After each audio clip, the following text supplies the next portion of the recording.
Hello, ladies and gentlemen. Today we have the V4 changes for the HSR characters.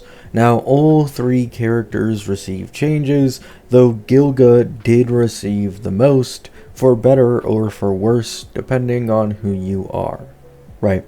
So let's get into Himeko, considering this is the powerhouse that basically everybody is glazing currently. Her multipliers have basically gotten nerfed by 20% consistently across everything. So every single damage calc that you've seen from Himeko from then till now, it'll now be about 20% weaker in comparison to what it used to be. However, not only this, her energy regen was reduced from 10 energy to 4 energy, meaning she's not going to be able to ult as frequently as she used to. And for a little, I guess, cherry on top, they just nerfed the E6, right? So those are all the Himeko changes. She's no longer vastly power creeping everybody else in the game by a large margin, and especially in sustained teams, I imagine she's a little more in line, and considering that it's unlikely she's going to get as good of after sales as Elation, I'd say this actually makes a lot more sense. I've always said this, it just didn't make sense for Himeko to be this strong even without all that much after sales. I expect at least like a 15-20% nerf, and lo and behold, at least they did it. I honestly thought this was going to be a Sparkle situation where they just didn't listen to me and they just kept it going live anyways, but they actually nerfed her, right? Next, we move on to Rin. Rin's skill damage multi has been buffed from 160% to 180%. Her bounce damage multi has been buffed from 80% to 90%, and then her trace buff that used to give 10% res pen now gives 15% res pen, so not so bad. That's all the changes for Rin. It really just helps her damage a little bit again, and of course the buffing capability to make up for the loss of the 20% defense shred. And next we move on to Gilga, right? Gilgamesh's interest stacks now work completely differently to how they used to. Before, when he hit the 10 interest stacks, he'd give himself an instant action advance. However, now the interest stacks instead work as a self speed buff, with each stack giving 10% speed all the way to a maximum of 10, and these interest stacks will reset the next time that he uses his skill. So that's how the interest stacks work. Next, we have his attack and crit damage buff trace. Now, instead of the baseline being 30% for both, it's now 20% baseline, which is weaker.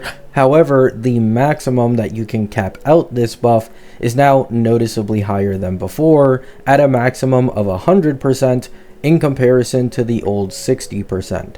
So if you have incredibly high energy teammates on a team, he'll buff them way more than he used to with this trace. Next, we go into the E1. This has just gotten a nerf. The ER gen, whenever he uses his skill, has been reduced from 60 to 40. This does make a bit of sense because they massively nerfed his max ult energy and then didn't change the E1's energy regen at all, which made E1 Gilga actually more ult frequent in comparison to his original version. So they just decided to get rid of that. Right. Next, when he has E2, entering battle gives 5 interest. It used to give 8, which is a nerf. However, when he uses his ult, he'll gain 5 interest, which is a buff, because before it was 3 interest. Next, his E6 probably received the biggest buff of anything in his kit. Before, it increased the bounce damage multiplier by 30% on his ultimate. However, now it increases the bounce damage multiplier by 80%. Right? So, much stronger of a buff towards his ult's damage. However, not only this, when allies ult, they will be able to stack a buff known as Golden Rule. And when 3 Golden Rules are stacked, Gilgamesh, when using his ultimate, will consume them to deal an extra 300% extra crit damage on his ultimate. So basically, this E6 is an ungodly buff. This is no exaggeration. This is an ungodly buff for his ultimate's damage. I'm assuming for those who really like him and really want to put him in that main DPS position where he's in the spotlight, right?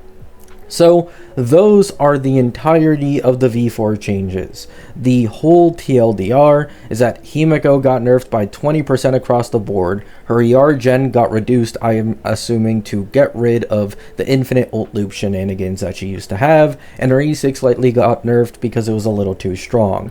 Rin's personal damage multipliers very slightly went up to make up for the nerfs they received in the last version, and her res pen buff is now stronger to be more competitive with the old 20% defense shred that she used to give. Gilgamesh can no longer self-action advance, but instead his stacks work as a self-speed buff. His trace, attack, and crit damage buff, although weaker at a baseline, becomes much stronger with higher energy characters on the team. His E1's energy regen got nerfed from 60 to 40.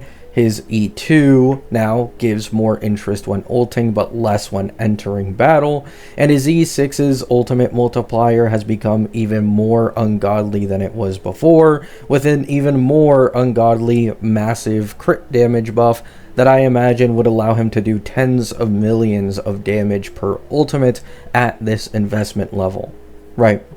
So, in my opinion, what do I think about all this? Well, Rin's damage didn't get buffed that much, in all honesty. Her damage contribution in an archer team still isn't going to be anything to go crazy over. However, it is nice to have, especially for those who may be trying to pull Rin as a main DPS, as they are uninterested in archer. And increasing the res pen buff by 5% to be more consistently competitive with the old defense shred, I have to respect that they actually listen to people saying that the 10% res pen wasn't exactly that great. Now, I myself went on record saying that the 10% res pen nerf isn't that big of a deal, because it really isn't. It's very, very minuscule in comparison to 20% defense shred most of the times, but people got what they want, and at the end of the day, I'm happier about people getting what they want than some people being unhappy, right? And Gilgamesh seems to have, in my opinion, kinda gotten a nerf with this self-speed buff thing with his stacks in this case.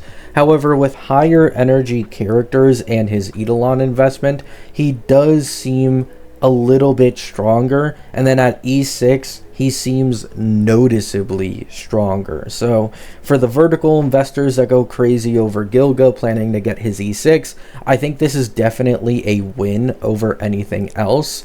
However, I really feel like the self-action advance was stronger, but I can kind of understand why they got rid of this, because let's be honest, the self-action advance being able to be easily built up through the stacks, it was leading to basically all his infinite ult loops.